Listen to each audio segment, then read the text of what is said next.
Hello.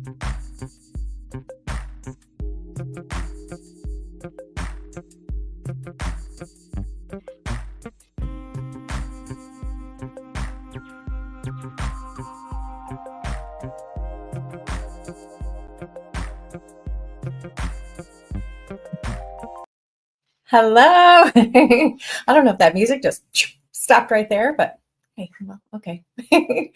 Hi, everyone. Welcome. I am Heather McElroy with Momentor and Momentor Parent University, and I'm here today with an amazing co-host. Please introduce yourself. Thank you. I am. Oh, you're muted. Yeah, I had it playing on double twice. So, hi, everyone. I'm Natasha Nurse.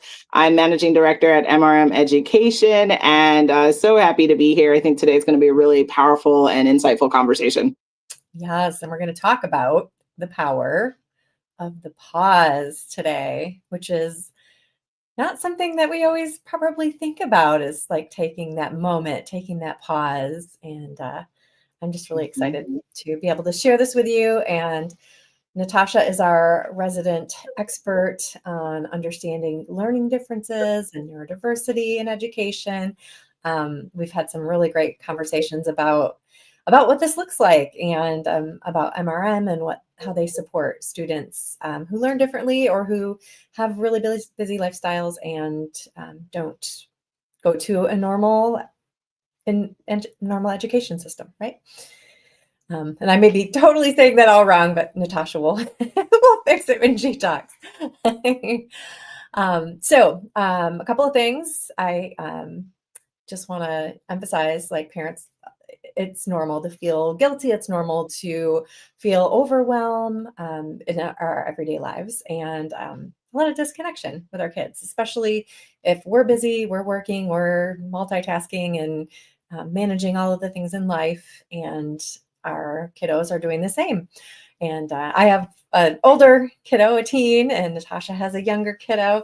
So we're both in different stages of that parenting journey. And man, does it look different in all of the stages so far from my experience. So we just want to say, like, a few things that we're going to talk about are just reflection and really understanding kind of ourselves in those situations. And hopefully that will give you some tips as parents to do some of this work with yourself and with your kiddos. So my focus is about kind of home, work, family harmony through using intentional pausing and that emotional regulation in our lives. And Natasha, do you want to share a little bit about Yeah. your focus today? Absolutely. Yeah. So I think my focus for today will be on understanding how that emotional regulation can really connect to academic success and also just a lifelong journey of success and happiness. So kind of a little bit of a play of understanding the things you're going to teach today and then how that gets enveloped within the actual day to day, and where the parent really plays a vital role in helping their kiddos take that essential pause.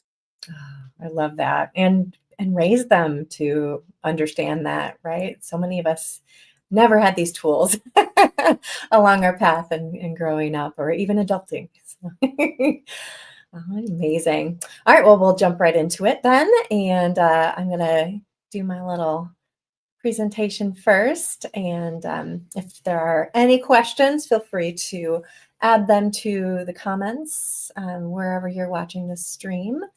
And we'll be looking at those a little bit later in our session today, and doing our best to answer them for you. 1 second. I'm just going to make this a little bigger. All right. So we're going to talk about the power of the pause when emotions are fired up. Stop, drop, and roll. This is not supposed to be up there anymore. Where is... All right. Forgiveness for what happens. All right, here we go. Now we'll go. The power of the pause when emotions are fired up. Stop, drop, and roll. Again, I'm Heather McElroy, parent-child relationship connector, mentor, and guide. And I have this amazing opportunity. I get to help parents connect with their kiddos and help us connect with ourselves in our workplace and in our home life. So a few of my fun photos. This actually is my giant child. He is actually 6'4". He's not that much taller than me, but the Museum of Illusions was a lot of fun to go enjoy. It's just a little personal things. I'm a big animal fanatic and animal lover. So this is a micro workshop, just going to be about 15 minutes. I'm going to share a little bit with you. And there's a worksheet. It's also in the comments section of wherever you're watching this feed. So if you can't snap this QR code, maybe you can click on that link. Otherwise, check it out later, and you can fill it in later and rewatch the recording. So when emotions are fired up, stop, drop, and roll. It's really brave that you're here to explore and ask questions and understand. Like, we don't know what we don't know as parents, and even as children in a parent-child relationship. Maybe we're a sandwich generation, or even just an adult child who's caring for a parent or a sibling. So the boundaries I'm setting for today for our session are safety, kindness, and non-judgment for yourself and for others. So this is my how many, you can raise your hand wherever you are, you remember back in the 80s and 90s, there was a campaign about stop, drop, and roll. And here was the audio. Burning clothes burn you. Stop, drop, and roll, because people burn too. Right. So you may be giggling, remembering that. For some reason, I remember this very vivid carpet in the school library, and it was like rusts and oranges and yellows and very loud patterns. And my memory was thinking, every adult must really catch on fire a lot, because this was ingrained in us over and over and over again, right? Like like you are going to catch on fire at some point, and you're going to need to stop, drop, and roll. So my invitation, I guess, for you today will be three invitations and three tools that can help you when you learn something like this, just like stop, drop, and roll was taught to us when we were younger. When you learn this and have it just be an automatic reaction, it makes such a big difference. And in order to get that automatic reaction, we got to start somewhere. It's a practice. So this stop, drop, and roll version of understanding our nervous system may ring with you and help you remember this when you're in those fiery situations in your life. All right. So invitation number one, stop and pause before reacting. And I don't remember if I mentioned it, but I really like Mad Libs. So I am challenging you to fill in the Mad Libs. And Natasha, you can play along if you'd like. Thank you. Yes. So recognize the emotional what in yourself or your child. What's a Deregulation. yes, very great word. Great. Yes. And most people would be like, what does that mean? We both know. And right, like dysregulation, deregulation, your emotional spark was kind of the fun tie-in that I was making with our stop, drop, and roll, catch on fire kind of thing. Yeah. So recognize that emotional spark, that emotional regulation that's not going on right at that moment, right? And then the second part of this invitation is to pause, because pause equals power in that way. So a pause is a check-in, and it interrupts Unstable. unstable response. Yes, I love that word. That's great. Yes. Or like not well thought out responses. I sometimes say autopilot too, like those autopilot responses that we kind of grew up with. Maybe we were like stop, drop, and roll. It was ingrained in us what to do or how to react in a situation, just because that's how we always have done it. So that is yeah, great word. I love that one, Natasha. And then the third part of this first invitation is just an example. Like, how do we measure when we are getting high on that thermometer? And instead of jumping in with fixing, Anger, frustration. yes, any of these things that we don't want to be in our lives for ourselves or for our kiddos, take a beat, take a breath, use a moment to just check in with ourselves and really, be in that moment. So those are the first set or the first invitation. And then along with this, I've got a tool that I love and I learned many, many moons ago. Look at this layout a second. Whoops. Cancel. Let me change this 1 second. All right, there we go. Just so I can keep us both on the screen too. Can you see yourself, Natasha? Yeah, we're Yeah. there. Okay. Thank you. So the 2-word check-in is just, where am I right at this moment? Like, what's going on with me? And that 2-word check-in can be, Natasha, do you want to play along? Do you have a 2-word check-in for how you're feeling right now? So me and my son, we both are autistic. I have autism and ADHD, and so I usually will say I'm okay, and I teach KJ to say I'm okay, because I think you have to speak peace in over yourself before you can experience it on the inside. Oh, that's even deeper than where I was going. I love that. And yeah, that's like almost a mantra to go along with your 2-word check-in. Love it. Yeah, so it can be anything from, in a little bit, I'll talk about another tool that I recommend called the 2-word intention, which is, where we want to go. When we have a map, when we have an intention, we can get there more effectively. Yeah, and the 2-word check-in really helps me a lot, knowing where I am in my thermometer. So maybe I've had a really busy day, things are heavy.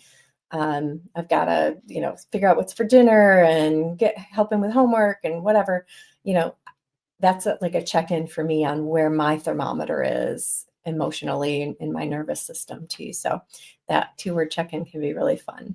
And if you have a 2-word check-in and you're following along, go ahead and put it in the chat. All right, invitation number 2 is drop, right? Release that need to control right in this moment. So back to our Mad Libs, dropping into, what do you think? Mm. Presence Yes. and acceptance, maybe. Oh, that's great too. Yeah. Dropping into where I am emotionally, dropping into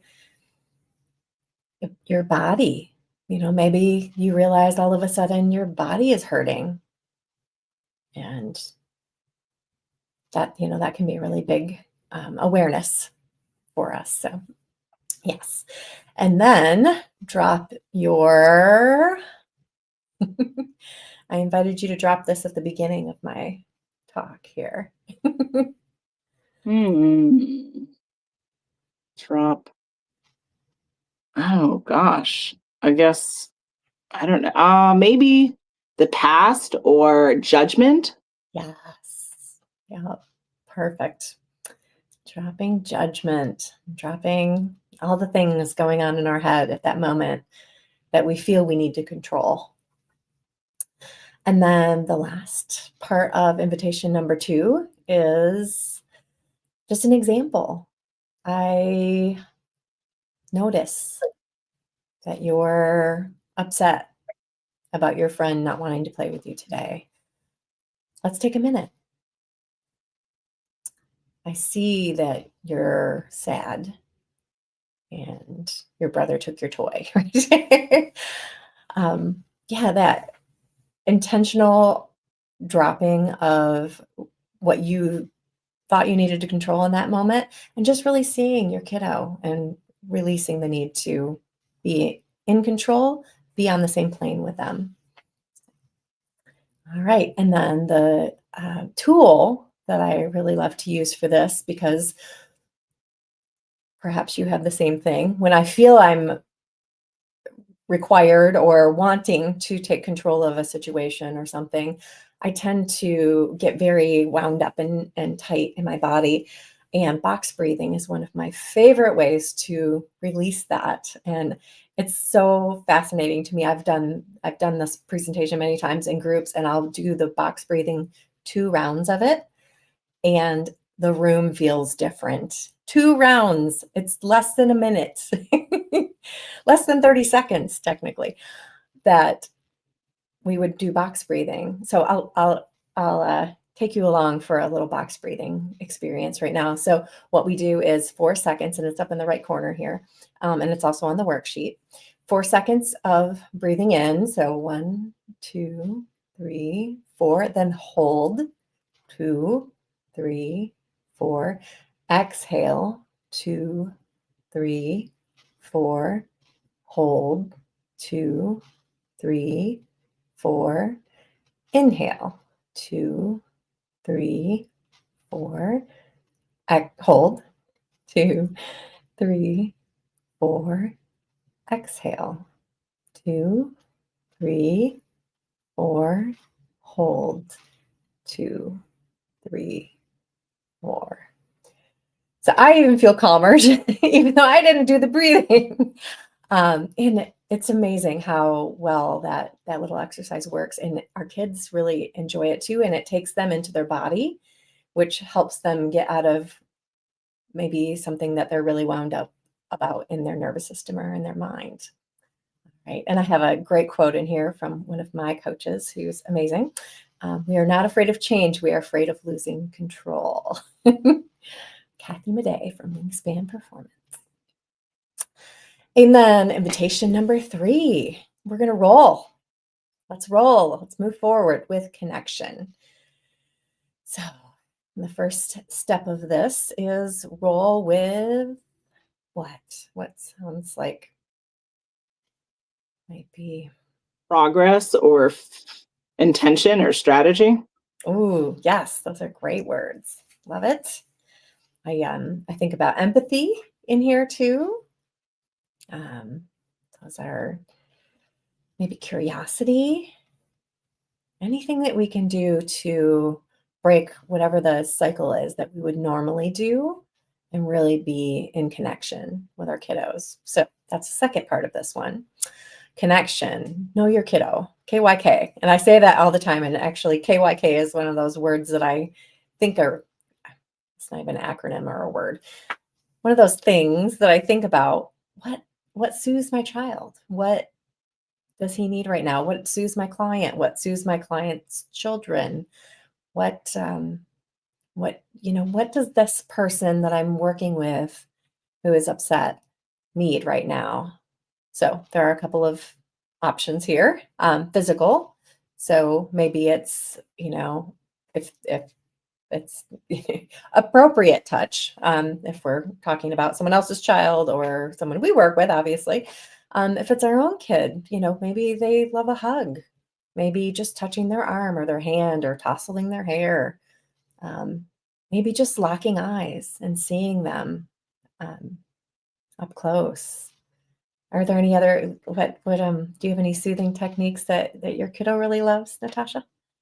Yeah, so intentional breathing is big with us. We take deep breaths before we do with autism, it can be hard to go into social settings, right? My son's always like, Mama, I don't like people. And I'm like, oh, well, you're not alone there. Right? Like it can be really hard, especially in the room with like 100 people. It's hard for like a 4-year-old, so totally understand it. And then the other thing is humor is a really big thing in our house. So I try to like do a quick tickle or a laugh and then or me and him, he'll make funny expressions on his face and I was like, oh, KJ. And so we do a little play and banter that way. And that will be helpful for, again, to redirect, right? Let's redirect this anxiousness into, love and connection. And let's hold on to that when we go and do the scary things. Oh, those are great examples. I love the playfulness too of that, especially at a younger age, and even as they get older.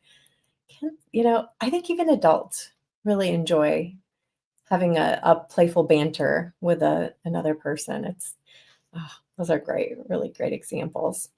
And then as Natasha alluded to or talked about too, like that verbal discussion or that verbal connection with our kids, share what's going on with you, just asking outright. And I caution parents a lot in this space too, not to use the word wrong. So instead of, share what's wrong or what's wrong, not thinking of it in a negative way, say, what's going on, or, what's happening, to just really take the negative connotation that something is wrong out of the equation entirely. So I hear you, I see you, I am listening to you. Another great verbal cue that I use a lot is, what would you like me to do right now? Would you like me to just listen? Or, would you like some feedback? What can I do? What would you like from me in this moment? And give them the choice to be able to think about that. Choices are fun. And then I have another one that's kind of become a favorite lately, and it's, if we had a crystal ball, what could this situation look like? Again, can be more playful and fun. If we had a magnifying glass, what might we really see is going on here? Just really get into your creative side of the conversation. And the last one that I talk about a lot as a verbal soothing for our children is, I'm so glad you told me. And that one is important because it opens up trust with our kids, to know that they can come to us with things, to know that they can talk to us about things, that we're glad that they told us and that we're here for them. So third part here of move forward with connection. So what would I kind of just gave it away, but it builds trust, right? And it models that connection that we all want to have, and emotional regulation. If we can show that we are connected, that we want to be trusted and are trusting them to share things with us, and that we're emotionally regulating ourselves, it's a whole different ballgame for us. So the last tool I have here is just a 2-word intention. I mentioned the 2-word check-in earlier. 2-word intention is your map. It's the destination for where you're going. So I really want to feel calm and connected with my kiddo. And that is my 2-word intention going into this conversation, this situation where I'm, touching my kid's arm and hearing them. And that really grows that trust and that emotional regulation with them. So I probably won't be going through any of these right now, but if you would like to ask any questions, you're welcome to put them in the chat, and then feel free to take a moment. If you can think of a scenario where you could apply stop, drop, and roll, share it with us in the comments. I would love to hear your story. And I think I might just flip this here for 1 second so you can see the QR codes. I have a tips newsletter, Parent University catalog of all of the sessions that I guide, and some resources on my website. And that is it. This is how to reach me. I'm going to throw it over to Natasha now. And thank you so much for letting me share that. There we are. Perfect. Yeah. Practice. Yeah, that's wonderful. Did you see any comments in the chat before we, move forward? I'd love to make sure that folks have questions. We get to them now if you have time. Yeah. Yeah, let me see. So some comments may not be displayed. Yeah, I know. I've had that issue sometimes show up too. I don't see any yet. So Okay. that's okay. And if you're watching this, Yeah, we can add them in there, and I'll hop on and answer them later. Okay. Yeah. Fantastic. All right, Natasha, you ready? Yes, absolutely. Let's do it. Add your your presentation to the stage. Okay, perfect. Yeah. All right, y'all. Well, that I think is hard to follow, but I'll do my best. And we're going to talk now around how does that managing of emotional regulations really support academic growth, because this is a valuable skill that is not only going to be demonstrated in their academic journey, but again, how they take on obstacles and challenges in life. Next.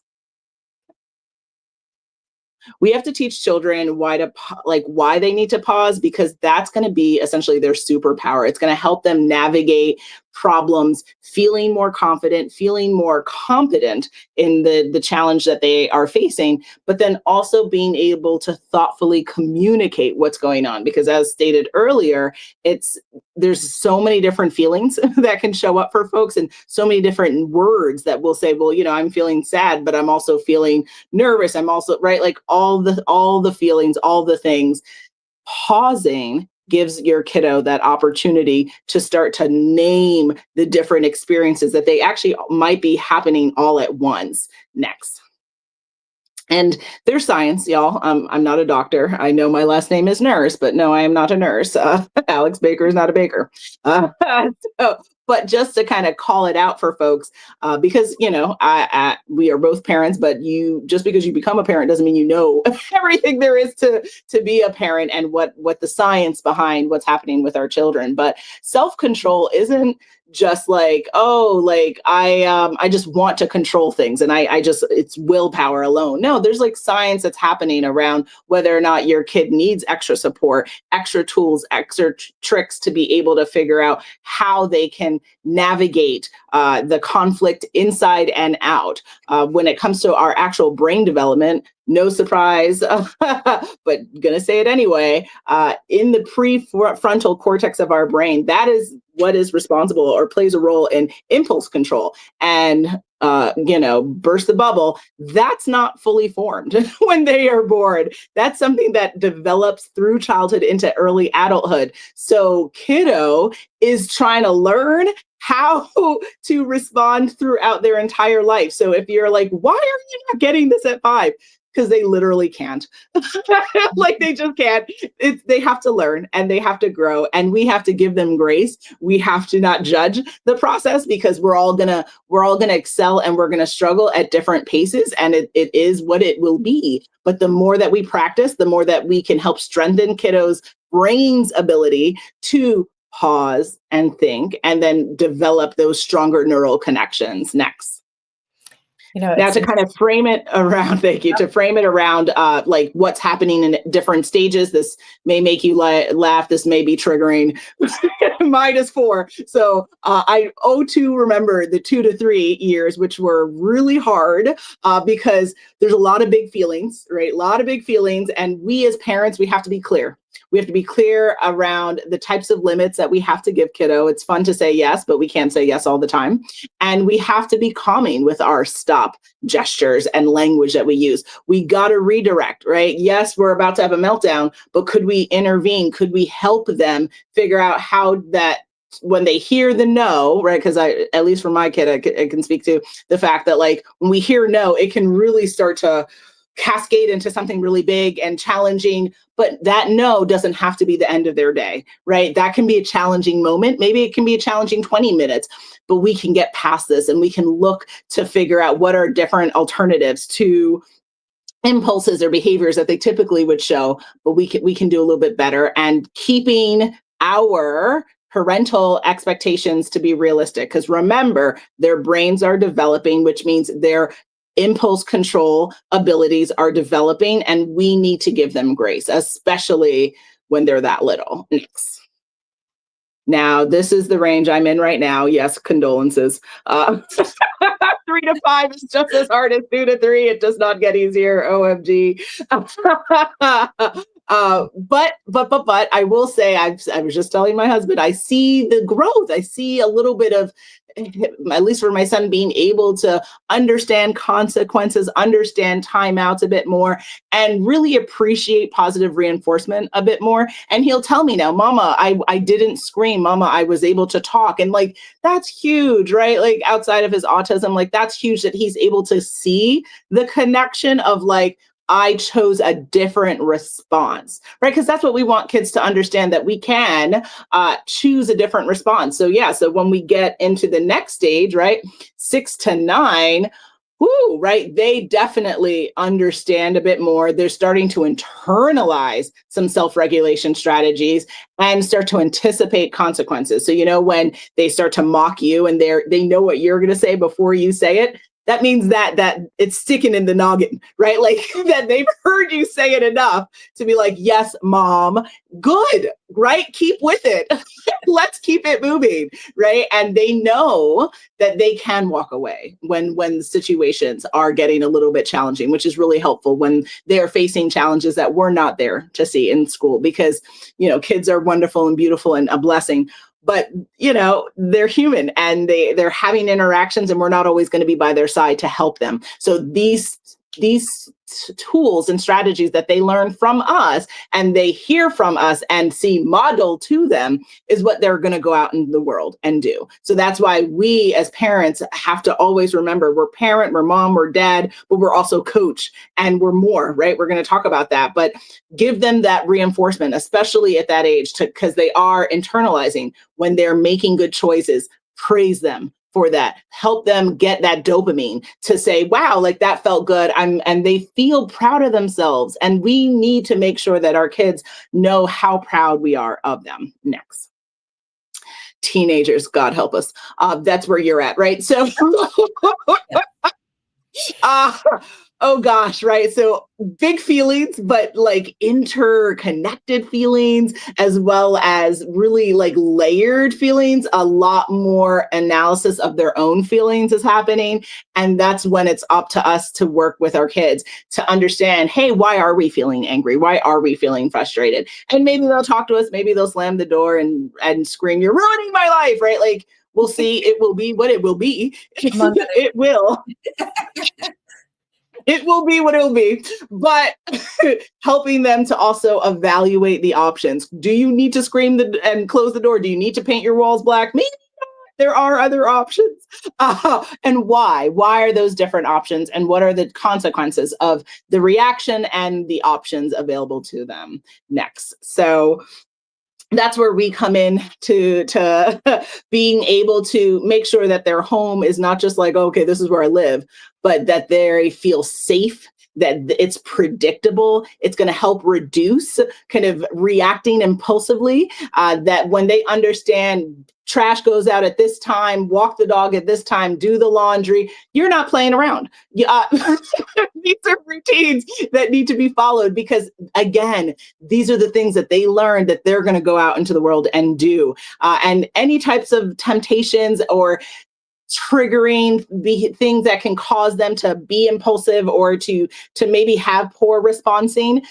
How do we remove that? How do we limit that? And it's okay to use visual cues. Like I have emotion posters on multiple levels of my home.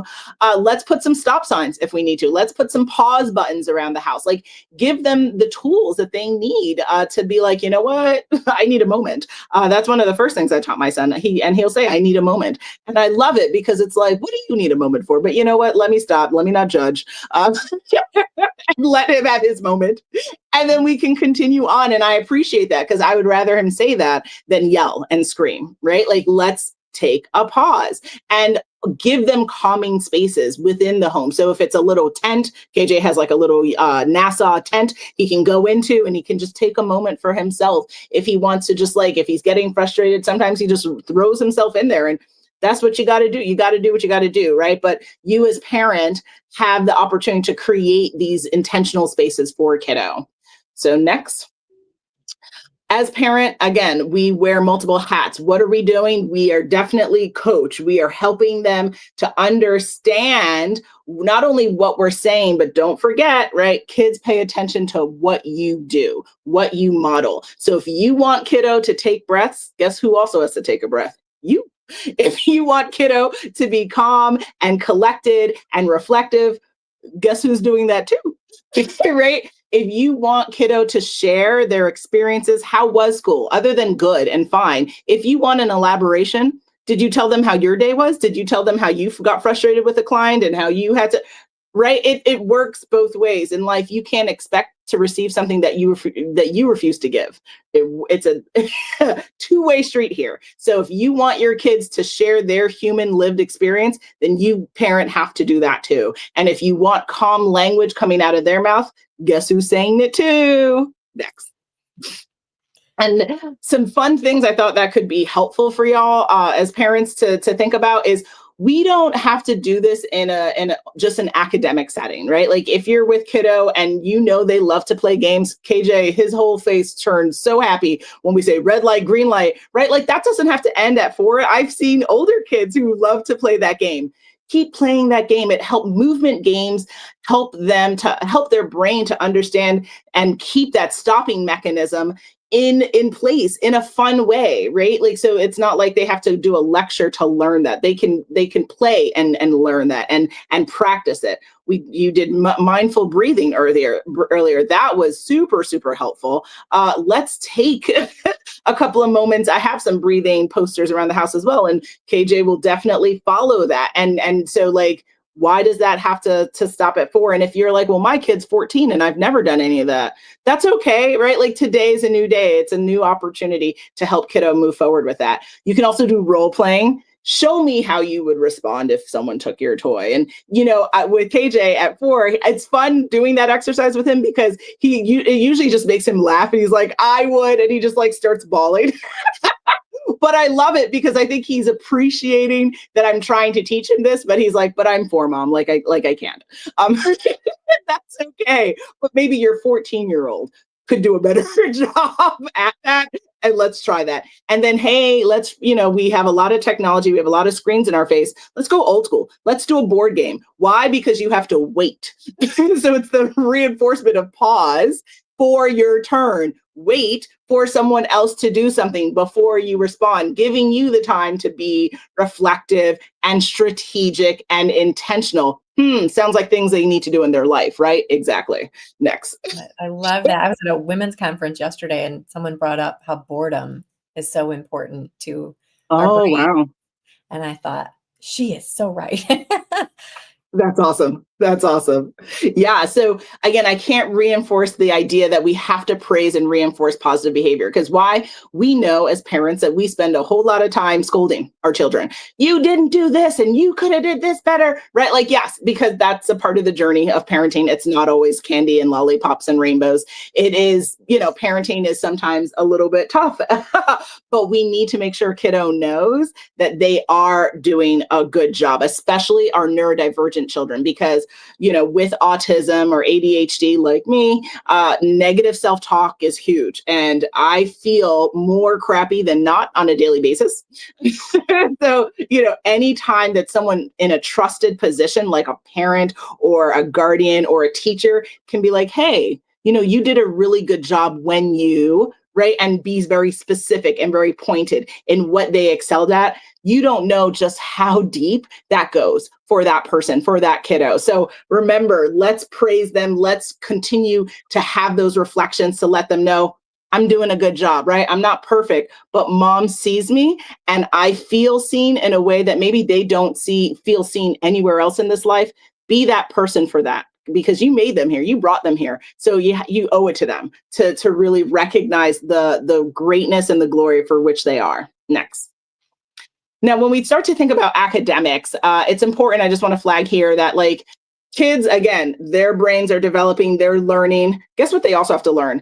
how to learn, right? So we all learn, receive, process information differently. And, unless we're taking the opportunity to be reflective, unless we're experimenting and being intentional around, hey, I studied this way. I studied with friends, it didn't work. I studied by myself, it was okay. I studied with a tutor, this was helpful. I got feedback from my teachers. I got feedback from myself. I got feedback from you. Like, they have to learn what are the things that help them, what are the things that motivate them, and then also what are the things that demotivate them, to start to create a roadmap for themselves. And you, parent, can be a part of that journey, but you can also get help with that. So I have a couple of examples with kiddos that I think could be just helpful to bring a light to this. So next. Jake, he's 9 years old. He's slamming books. He's yelling. He's having a tough time with his homework. And his parents are kind of concerned, like, hey, what does this look like? He's 9. Like, where are we going to be at 13? Are we going to even survive and get there? Like, yes, take a deep breath. It's going to be fine. Parents help create a homework toolkit for kiddo that included a physical stop sign card. It included 5-minute timers for breaks and a feelings chart to help identify when he was getting frustrated. Did it work? Was it 1,000% a solution that's like, oh, he's never gonna have these issues? No, but did it make things better? Absolutely. He was able to identify when he needed to take a break, when he was able to use the stop sign without prompting on his own, and be able to see that notable difference in the classroom with less outbursts. Why? Because those are the small things that can make a world of a difference for kiddos. Next example would be 14, Mia, right? Constant debilitating test anxiety, struggling with procrastination. Who isn't? Last minute cramming, really frustrated when not getting kind of those results that she thought she would. Is the world ending? No, but do we have to make some changes? Yes. We have to implement a daily reflection journal so that she can start to document what are the triggers for that anxiety and procrastination, because some will be the same, some will be different. Let's do weekly review sessions to make sure that the goals that she's working towards are on track and that she isn't feeling lost or just kind of left to just figure it out on her own. And those structured pauses so that we can have blocks between when we're studying, when we're taking a moment for ourselves, and then getting back into it. And then what are we going to see from that? We're going to start to see less anxiousness. Is it 100% cure? No, it's not about a cure. It's about the fact that we think and operate differently. So we need to learn how we are growing to be able to have better time management and study habits that are going to make the difference for her. Next. Practice to progress. Right? Exactly. Yeah. So I just want to reiterate for folks, this isn't about doing this for like Tuesday and Wednesday, right? And then just being done. Like, this is something that we need to, for both conversations today, that like, this is a daily, weekly, monthly, quarterly journey that we're on. When you are a parent, you are a parent for life. And we're talking about academics, we're talking about emotional regulation, but we're really talking about lifelong skills, right? The ability to take yourself through the ups, the downs, the middles, the upside downs, and make it out on the other side, right? And it's going to take time, especially as parent, to understand what's working with kiddo, what's not working, and seasons, right? Especially with folks with ADHD, what's working today will maybe not work next week, may work 3 years from now, right? Like, we go through seasons and changes, and we need to give grace and be observant and strategic around how we understand, how we're documenting, and then how we're celebrating the progress. But please, please, please know that a bad day is not that a bad week, right? Like, let's keep things and put them at where they belong, right? We may be having a bad hour. We may be having a bad 4 hours, but there's another side to this, and be the parent who can help see kiddo through this with professional support, but also the understanding that, like, everything we talked about applies to you too, parent, right? Like, this is not something just kids need to do. Like, oh, y'all over here doing this. We as human beings need to be doing this. Next. All right. So parent, remember, you are not just mom, dad, and fill in the blank, right? You are coach. You are the person creating the safe space for kiddo to learn, to fail, to grow. You are also modeling what you want kiddo to do. If I want KJ to be calm and collected and confident, I've got to show up that way, and not just what I say, but what I do. If he sees me breaking down all the time and not being able to move past these moments of challenge, how can I expect him to do anything different? I can't. And I also need to be his cheerleader, and which I am. Oh my gosh. I'm so in love and in awe of him. Cheer for the growth, but also cheer for the lessons learned. Human beings only learn when we're uncomfortable and when we fall. We don't learn when we're winning. So let's lean into every time we're falling. Ooh, right. I know that hurt. Ooh, I know that was challenging. Oh my gosh, what did we learn from this? How can we grow from this? Let's lean and get into that space. And that's the parent role, to do the coaching, the modeling, and the cheerleading. Next. Now, when it comes to MRM education, if you're like, oh my gosh, that was fantastic. Yeah, like definitely feel free to engage with us. We are able to provide customized learning paths, focused behavioral coaching, especially for neurodivergent kiddos, that are struggling with that executive functioning support, that are needing to even understand, how do we navigate the IEP 504 process? Like, what works, what's not going to work. You don't have to do that alone. And we want parents to feel empowered, because when your kid is well cared for, when your kid is on a journey of success, you feel that much more calmer, that much more at ease. And like, I don't know. Do you want peace as a parent? I think so. So next slide. Yeah, exactly. Right. Like, so next. Feel free, go to mrmeducation.com, book a call. If you have email questions, like, we welcome that, info@mrmeducation.com, and that's a phone number, but we are here to support. That's why conversations like this are so important and so impactful. And that's my bit. Sweet. Yay. I'm going to add this back to the stage just so everyone can see that. I don't know if the QR code's big enough to snap, though. Yeah.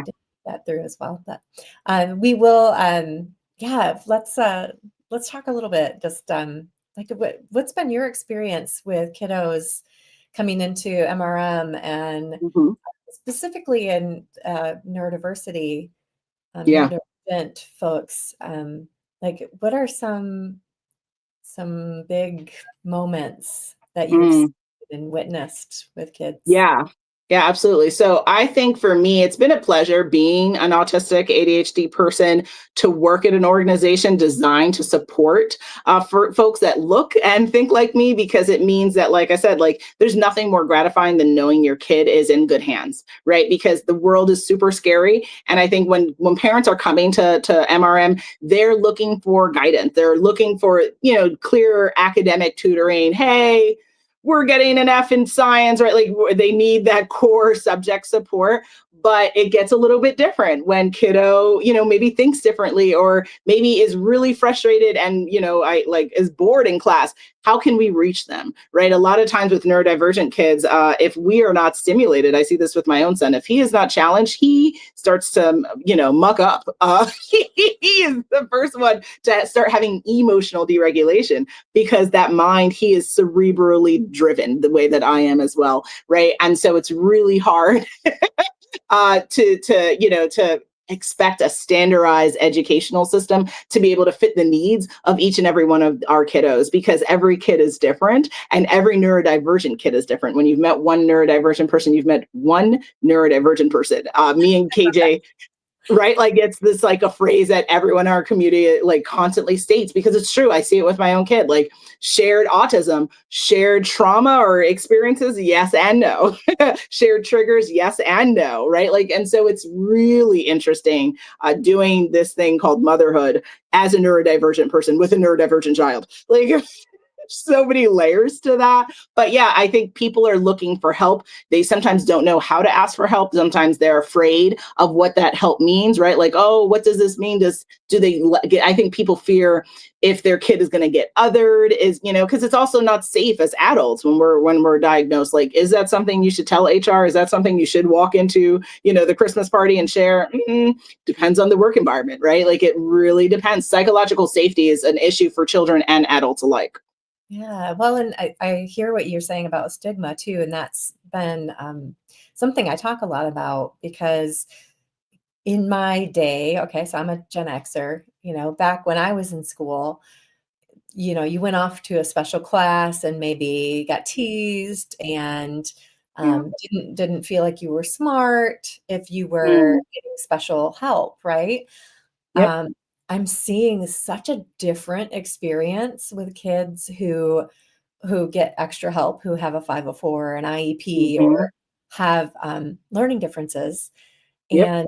and, sometimes, that one-on-one with a special teacher, like to, Mhm. go and have special services, to help with their, Mhm. pronunciation, to help with Exactly. their reading, to kids feel, like, special to be able to Mhm. get those services now, and I think that, it's for us as the, Gen X millennial parents to kind of understand that that stigma may be different, now, Mhm.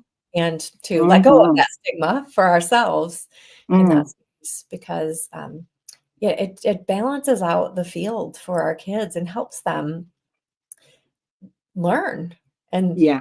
ultimately, that's one of the biggest gifts we can give our kids is to allow them to be able to learn and Mm. grow, be successful in their lives, like, whatever they do. Mhm. Absolutely. Yeah. I think I love when schools understand the power of integrative kind of approach to education, right? That we don't need to separate, separate but equal, not quite. Right. That kids can be, I mean, listen, is there a space sometimes educationally or, where there are just needs where we have to put folks in a different classroom for the education or the focus needed? Absolutely. But there are cases where kids can be integrated and then have that paraprofessional work with them, right, in the classroom, do bring the ABA therapy in the classroom and be able to have that support while they're going through the mill of the run of their day, right, and then taking a moment to help them understand what's going on and how to make it make sense for them. And I think I hope as we continue and the science continues that more and more kids are going to who are maybe would not be diagnosed, that parents are going to be proactive and take that, get the assessment, try to understand, because the states provide support, and do you sometimes have to fight for it? Yes. You do have to sometimes go mama bear a little bit about it, but your kiddo, yeah, there's nothing greater than trying to set them up for success, and that very much starts with a deep understanding of how do they think, how do they learn, what triggers them, how do they respond to things, and how do we kind of create that baseline and then move up from that. Yes, and one of the things, like, I'm hearing statistics recently, 1 in 3, kiddos are neurodivergent. 60% was another statistic I heard, Mhm. have, learning differences. So there's, yeah, Mhm. there's need out there, and Mhm. Yeah. I like to use the word deserve. Like, it's not whether we Yeah. need it or not, it's that we deserve it. We deserve to Mm. have tools as parents to, change how we parent if we don't wanna parent the same way our parents did, or to if we wanna just enhance how we're parenting Mm. and how our parents Absolutely. did, and, the other piece is the education, how do Mhm. we wanna handle that as the parent? I mean, Yeah. my parents were very power under, not a Mm. lot of involvement, like, at age Mm. where my son is right now, and I can put myself back in those shoes and think, "Well, Mm. everything on my own," like, they were really hands-on, Mm. and they just, they weren't involved in that part of my education, Mm.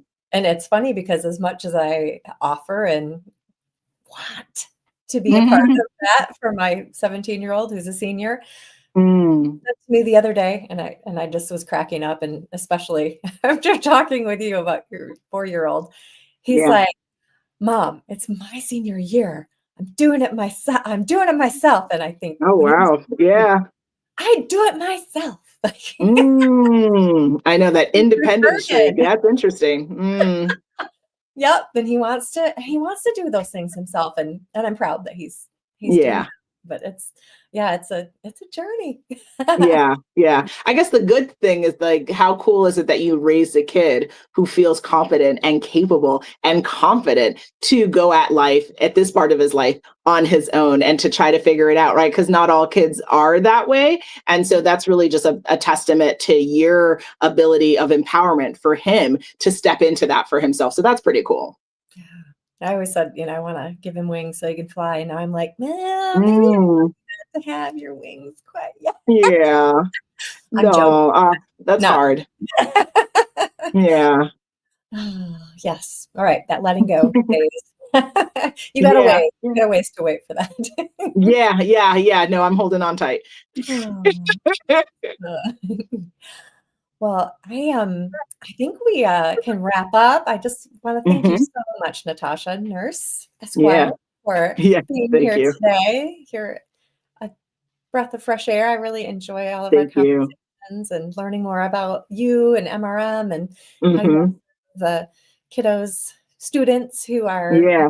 different learners and Yeah. the neurodivergent spectrum. And I just really appreciate you being here and sharing with us today. Thank you. Yeah, same here. I really appreciate the tools that you shared. I think they were easy to remember and I think super impactful, right? Which is like the best type of knowledge to share. So I appreciate it. I hope everyone downloaded their QR codes and opened it up and apply it, y'all, right? Like people will, I love social media because, they come for you.